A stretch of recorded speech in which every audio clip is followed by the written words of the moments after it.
ইতালির রাজধানী রোমে গ্রীষ্মকাল প্রায় যায়। সাধারণত গ্রীষ্মকালের বিদায় ঘিরে জমজমাট হয়ে ওঠে এই পর্যটন নগরী। তবে এবার যেন বিদায় দেওয়ার অনেক আগেই জমে উঠেছে শহরে বিভিন্ন পর্যটন কেন্দ্র। এতে লাভবান হচ্ছেন প্রবাসী বাংলাদেশি ব্যবসায়ীরা। স্থানীয়রা বলছেন, এ সময় বিপুল সংখ্যক পর্যটকের আগমনে সমৃদ্ধ হচ্ছে ইতালির অর্থনীতি। 21 সেপ্টেম্বর শেষ হচ্ছে ইতালির গ্রীষ্মকাল। এই সময়েও বিপুল সংখ্যক পর্যটক দেখা যাচ্ছে। এতে করে ইতালির অর্থনীতি আরো বেশি সমৃদ্ধ হচ্ছে। রোমের মেয়র অনেক সংস্কার করেছে নগরীতে। গত বছরের তুলনায় এবছর সামারের শেষ পর্যায়ে এসে প্রচুর পরিমাণ ট্যুরিস্ট দেখতে পাচ্ছি।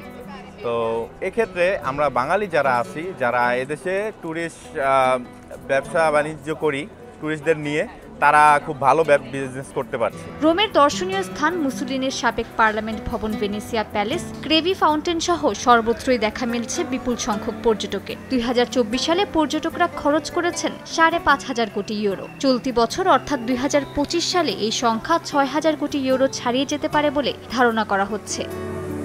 মালিহা সুহরওয়ার্দী, সময় সংবাদ।